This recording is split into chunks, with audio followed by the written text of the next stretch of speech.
Hi friends, welcome back to Ammayi's corner. അപ്പോൾ ഇന്ന് എൻ്റെ മൂത്ത മോനും മോൻ്റെ കൂട്ടുകാരൊക്കെ വീട്ടിലേക്ക് വന്നിട്ടുണ്ട്.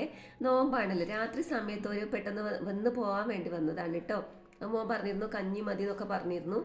അപ്പോൾ ഞാൻ അവർക്ക് പാൽക്കഞ്ഞി ഉണ്ടാക്കാമെന്ന് വിചാരിച്ചു കേട്ടോ. അപ്പോൾ ഈ പാൽക്കഞ്ഞിൻ്റെ വീഡിയോ ആണ് ഞാൻ കാണിക്കുന്നത്.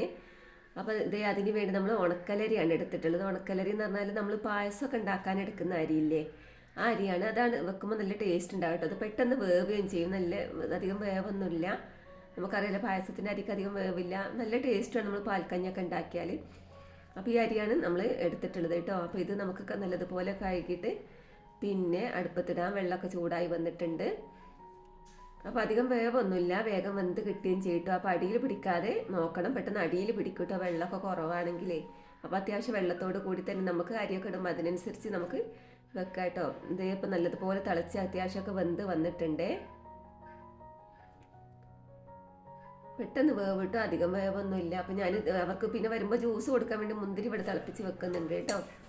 അപ്പോൾ നമ്മൾ കഞ്ഞിക്ക് എന്തെങ്കിലും ഒരു ഉപ്പേരി വേണമല്ലോ. അപ്പോൾ ഞാനിതേ വൻപയർ എടുത്തിട്ടുണ്ട്, വെള്ളത്തിലിട്ടിട്ടുണ്ട്. അത് നമുക്ക് സാധാരണ ഉണ്ടാക്കാൻ വേണ്ടിയിട്ട് ഇട്ടതായിരുന്നു കേട്ടോ. അപ്പോൾ അത് ഒരു കഞ്ഞിൻ്റെ കൂട്ടത്തിൽ ടേസ്റ്റാണ് നമ്മൾ രാത്രിയൊക്കെ കുടിക്കുന്ന സമയത്ത്. ഇനി ഇതേ നമ്മുടെ കഞ്ഞിയൊക്കെ നല്ലതുപോലെ വെന്തിട്ടുണ്ട്. നമുക്കിതിലേക്ക് തേങ്ങാപ്പാൽ പിന്നെ ഒഴിക്കാം കേട്ടോ. ഒരു മുറി തേങ്ങേൻ്റെ പാലെടുത്തിട്ടുണ്ട്. അപ്പോൾ നമുക്ക് എത്രത്തോളം കഞ്ഞിയുണ്ട് അതിനനുസരിച്ച് നമുക്ക് എടുക്കാം. അപ്പോൾ പശുപാൽ ഒഴിക്കുന്നവർക്ക് അത് ഒഴിക്കാം, തേങ്ങാപ്പാൽ ഒഴിക്കുന്നവർക്കും അത് ഒഴിക്കാം. എനിക്ക് തേങ്ങാപ്പാലാണ് കൂടുതൽ ഇഷ്ടം കേട്ടോ. അപ്പോൾ അതുകൊണ്ട് ഞാൻ തേങ്ങാപ്പാലാണ് ഒഴിച്ചിട്ടുള്ളത്. പിന്നെ ഇതിലേക്ക് ജീരകമൊന്നും അരക്കേണ്ട ആവശ്യമില്ല. ജീരകമാകുമ്പോൾ ജീരക കഞ്ഞിയാവും, പാൽക്കഞ്ഞിയാകുമ്പോൾ ഇങ്ങനെയാണ് ഉണ്ടാക്കാറുള്ളത് കേട്ടോ. അപ്പോൾ ഞാൻ അതൊക്കെ എടുത്ത് വെച്ചിട്ടുണ്ട്, അവർ കുടിക്കാനായിട്ടുണ്ട്. പിന്നെ അമ്മ പറഞ്ഞു അതിന് മല്ലിപ്പൊടി മുളക് പൊടിയൊക്കെ വേണമെന്ന് പറഞ്ഞിട്ടോ. അപ്പോൾ അതൊക്കെ ഞാൻ ചൂടാക്കി കൊടുക്കാമെന്ന് വിചാരിച്ചു.